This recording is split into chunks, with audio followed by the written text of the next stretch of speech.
నల్గొండలో సభ పెడతారు, ప్రజలను ఎట్లా మెప్పిస్తారు? మీది కూడా నల్గొండ జిల్లానే కదా మీరు, అంటే యూఆర్ కమింగ్ అక్కడ నుంచి చేస్తున్నారు కాబట్టి ఈ నల్గొండ సభ మీద మీ అంచనాలు ఎలా ఉన్నాయి? డెఫినెట్గా ఇది ఎలక్షన్ కోసం చేస్తున్నది, కాకపోతే వాళ్ళ ఎజెండా వాళ్ళకు ఉంటుంది. న్యాచురల్ నేనేమంటున్నా అంటే వాళ్ళు ఏం డిమాండ్ పెడతారో పెట్టమనండి. డెఫినెట్గా ఇప్పుడు నక్కలగండి అనేది మాకు సింపుల్ మ్యాటర్. 800 crores నుంచి 1200 crores ఎస్కలేషన్ కాస్ట్ అవుతుంది. 8 kilometers చిల్లర ఉంది. ఇమ్మీడియట్గా మేము నెక్స్ట్ ఈ బడ్జెట్లోనే దాన్ని కంప్లీట్ చేస్తాం. తర్వాత ఇప్పుడు కూడా కాళేశ్వరం కూడా ఈ సుందిల్ల అదే అన్నారం మేడిగడ్డను వదిలేసి సుందిల్ల నుంచి లిఫ్ట్ చేసుకొని మనం ఎల్లపల్లిలో పోసుకోవచ్చు. మైలారం నుంచి పెద్ద సమస్య ఏం లేదు. ఆ 2 ప్రాజెక్టులను చెన్నూరుకు అటు మంచిర్యాలకు ఇచ్చేసుకోవచ్చు. Simple thing. వాళ్ళు ఏంటంటే కాంట్రాక్టర్ల కొరకు ప్రాజెక్టులు కాబట్టి సమస్య వచ్చింది. కానీ ఇప్పుడు నా సమస్య ఏంటంటే అది చెప్పినాక నేను నల్గొండ ఉన్నా కాదని నేను గీక్కుంటున్నా. ఏమున్నది సార్, మొన్నటి దానికి హరీష్ రావు గారు ఏం చెప్పింది చెప్పు? కాళేశ్వరం వల్ల హుజూర్ నగర్ మన ఉత్తమ్ కుమార్ రెడ్డి గారు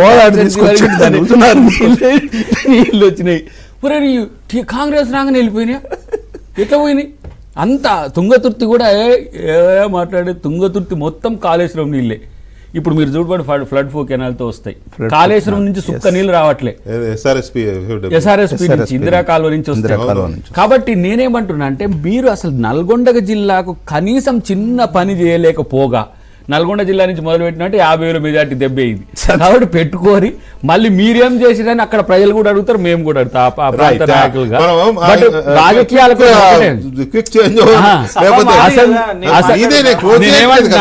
కాదు, చివర ఒకటి ఏంటంటే మిమ్మల్ని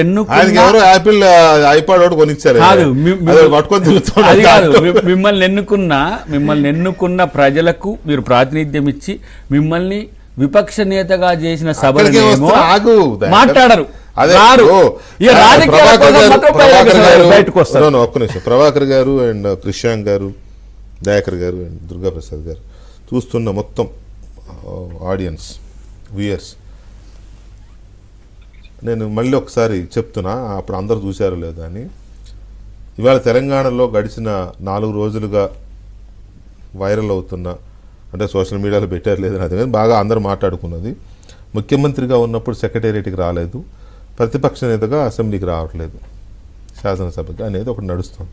నిజంగానే సరే, దురదృష్టవశాత్తు ముఖ్యమంత్రిగా కేసీఆర్ గారు అక్కడ బాత్రూంలో జారిపడడం వల్ల ఫ్రాక్చర్ అయింది, రెస్ట్లో ఉన్నారు, హాస్పిటల్లో ఉన్నారు, డిశ్చార్జ్ అయ్యారు, రెస్ట్లో ఉన్నారు. ఆ తర్వాత కోలుకున్నారు. 10 రోజుల క్రితం తెలంగాణ భవన్లో మీటింగ్ పెట్టినారు అందరికీ. రేపు నల్గొండలో బహిరంగ సభకి వెళ్తున్నారు. సంతోషం, త్వరగా కోలుకున్నారు. సీనియర్ లీడర్, తెలంగాణకి ఒక గైడ్ లాంటి వారు, నో డౌట్, అందులో ఎలాంటి సందేహము లేదు. ఆయనకున్నంత అవగాహన రాష్ట్రం మీద కానీ, అలాంటి ప్రజాస్వామ్యం మీద కూడా ఆయనకున్నంత అవగాహన ఎవరికి లేదు, అంటే అప్పటి లీడర్స్లో.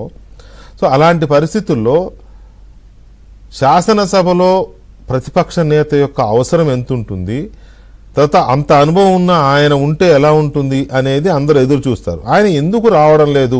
ఒకవైపు నుంచి అధికార పక్షం వైపు నుంచి క్రిటిసిజం, వెటకారం అన్నీ వస్తున్నాయి. మరి అయినా కూడా ఆయన ఉంటే అది రాదు కదా అనేది ఒకటి మాట్లాడుతున్నారు, ఎందుకు రావట్లేదని. రేవంత్ ముఖం చూడడం ఇష్టం లేక రావట్లేదా, రేవంత్ని ఫేస్ చేయలేక రావడం లేదా అనేది రెండో పాయింట్ వస్తుంది. లేదు, ఫస్ట్ మీటింగ్లోనే, ఫస్ట్ సమావేశాల మొదటి రోజే కేటీఆర్ గారు చెప్పినట్టుగా 3 నెలల్లో ఈ ప్రభుత్వం పడిపోద్ది అన్నారు కదా. అంటే ప్రభుత్వం పడిపోయినా కొద్దాం అనుకుంటున్నారా? కాంగ్రెస్ ప్రభుత్వం పడిపోయిన తర్వాత ఈ మూడిట్లో ఏది, ఎందుకు కేసీఆర్ గారు హౌస్కి రావడం లేదనేది ఒక చిన్న బ్రేక్ తర్వాత చర్చిద్దాం. ఇవ్వలేదు.